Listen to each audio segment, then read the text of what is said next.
আবু হুরায়রা রাদিয়াল্লাহু তাআলা আনহু বলেন, রাসূল সাল্লাল্লাহু আলাইহি ওয়াসাল্লাম বলেছেন, সিলমান কাতাকা, তোমার সাথে যে সদাচরণ ছেড়ে দিচ্ছে তুমি তার সাথে সদাচরণ করো। এর নাম সদাচরণ, এর নাম নম্র আচরণ।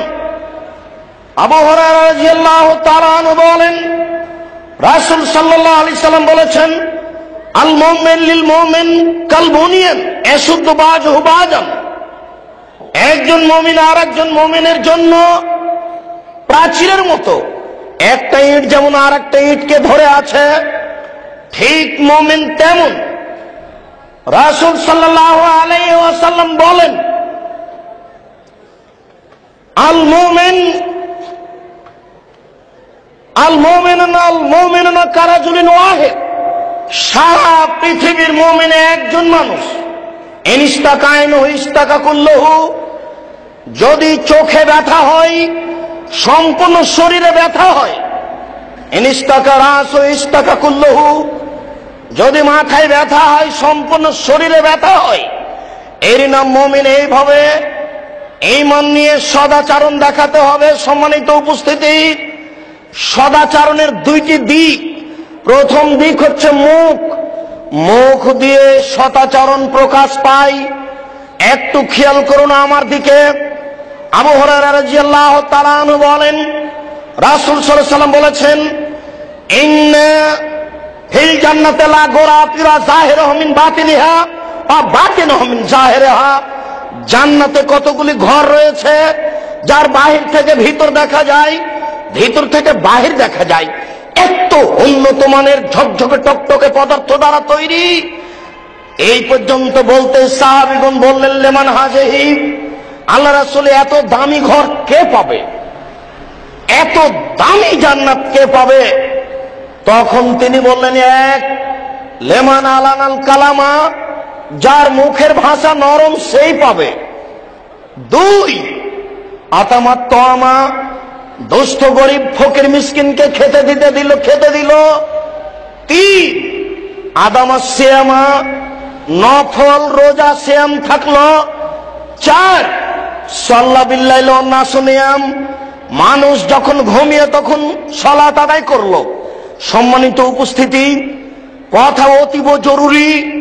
এক খেয়ালে চেয়ে থাকুন, সালাত ইবাদতের জগতে ব্যতিক্রম ইবাদত 4 নম্বরে এসেছে।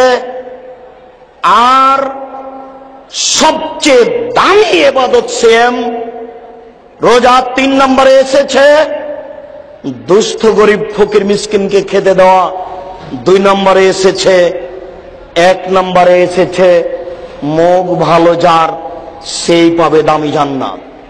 সম্মানিত উপস্থিতি, সদাচরণের বহিঃপ্রকাশ হচ্ছে মুখ। যার মুখ ভালো তার সব ভালো। তাই মানুষে বলে, আগ ভালো তো জগৎ ভালো। মুখ খারাপ তো সবই খারাপ।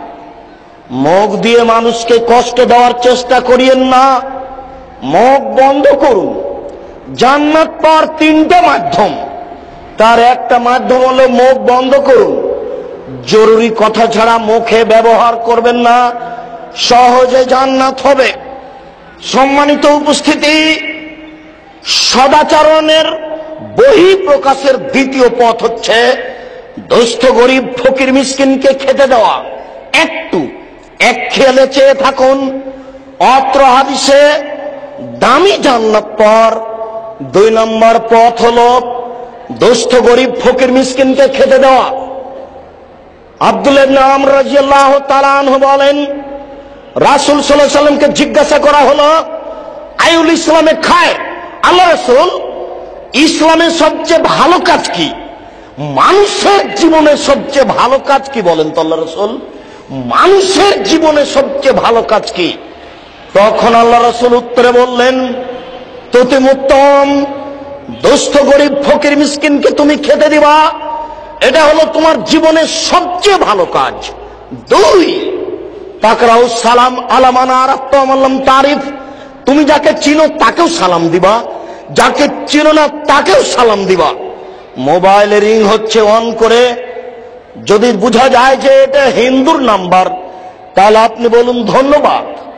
আর যদি বোঝা না যায়, হিন্দু হোক, মুসলমান হোক, বৌদ্ধ হোক, খ্রিস্টান হোক, যেই হোক না কেন আপনি তাকে সালাম দেন। রাস্তায় লোকটা চিনা যায় না, সে যেই হোক না কেন আপনি সালাম দিতে বাধ্য। আপনি সালাম দেন।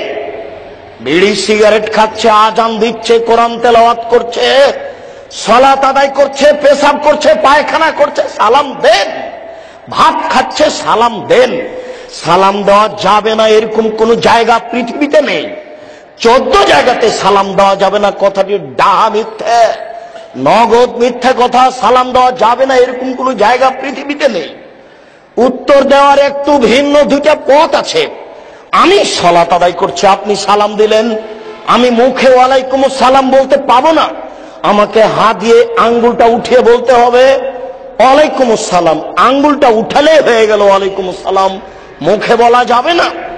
আমি পেশাব করছিলাম, আপনি সালাম দিলেন, আমি উঠে বলবো ওয়ালাইকুম আসসালাম। পায়খানা করছিলাম, আপনি সালাম দিলেন, আমি উঠে বলবো ওয়ালাইকুম আসসালাম। এই সময় ওয়ালাইকুম আসসালাম বলা যাবে না।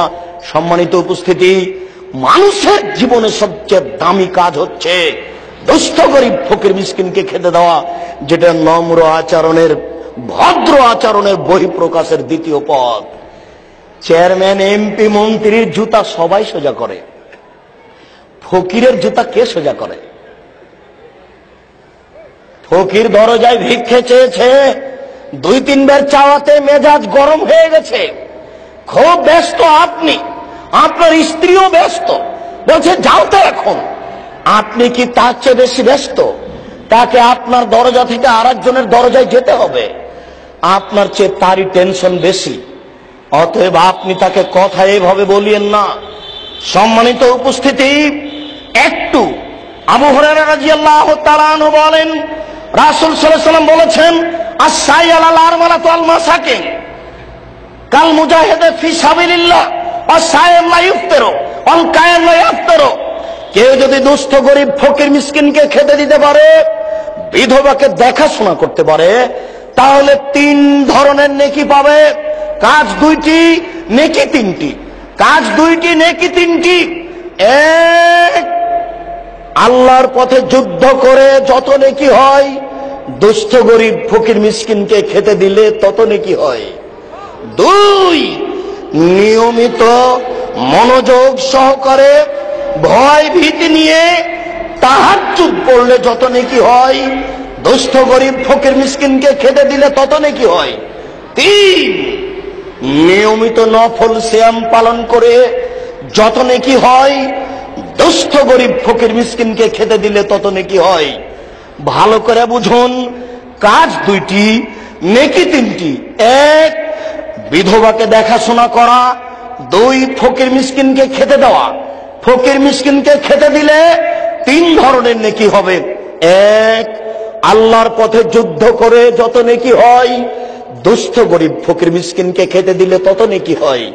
2, নিয়মিত নফল সিয়াম পালন করে যত নেকি হয়, দুস্থ গরিব ফকির মিসকিনকে খেতে দিলে তত নেকি হয়। 3, নিয়মিত তাহাজ্জুদ পড়ে যত নেকি হয়, দুস্থ গরিব ফকির মিসকিনকে খেতে দিলে তত নেকি হয়।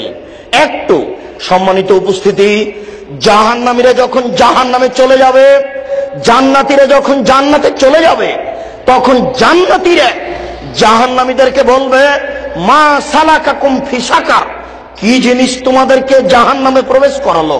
ও জাহান্নামীরা, তোমরা জাহান্নামে কিভাবে আসলে, কেন, কি কারণে? তখন জাহান্নামীরা 1 নম্বরে বলবে, লাম নাকু মিনাল মুসাল্লিন, সালাত আদায় করিনি, নামাজ পড়িনি। 2, ওয়ালাম নাকু নুতইমুল মিসকিন, দুস্থ গরিব ফকির মিসকিনকে খেতে দিনি। মনে থাকবে কি? যারা জাহান্নামে চলে যাবে তারা উত্তর কয়টা দিবে? 1, বলেন তো কি? সালাত আদায় করিনি। 2, দুস্থ গরিব ফকির মিসকিনকে খেতে দিনি। মহান আল্লাহ বলেন, ফালাক্তাহামাল আকাবা, দুর্গম গিরিপথকে সে অতিক্রম করতে পারলো না। ওই লোকটা বদ লোকটা, ওই লোকটা বদ লোকটা দুর্গম গিরিপথকে অতিক্রম করতে পারলো না। অমাদ্রাকা মাল আকাবা, মোহাম্মদ আপনি কি বলতে পারেন দুর্গম গিরিপথ কি? আপনার কি জানা আছে দুর্গম গিরিপথ কি? আমি বলি, ফক্ক রাকাবা, তা হচ্ছে দাস দাসীকে মুক্ত করা। এরপরে আল্লাহ বলছেন আয়ুতামুন ফি ইয়াউমিন যি মাসগাবা ইয়াতীমান যা মাকরাবা আও মিসকিনান যা মাতরাবা। ধুলোই মুলিন মিসকিন, দস্ত গরিব ফকির মিসকিনকে খেতে দিল যে, দুর্গম গিরিপথ অতিক্রম করলো সে। দস্ত গরিব ফকির মিসকিনকে খেতে দিল যে, দুর্গম গিরিপথ অতিক্রম করলো সে। সম্মানিত উপস্থিতি, সদাচরণের বহিঃপ্রকাশের দ্বিতীয় পথ হচ্ছে দস্ত গরিব ফকির মিসকিনকে খেতে দেওয়া। এমপির জুতা সবাই সোজা করে, মন্ত্রীর জুতা সবাই সোজা করে। কেন? স্কুল গ্যারেন্ট হবে, বেতন হবে। ফকিরের জুতা কে সোজা করে? কেউ সোজা করে না। তাই হাজারো বার বলেছি, শেষে এসে ওই কথাটি বলছি যা হাজারো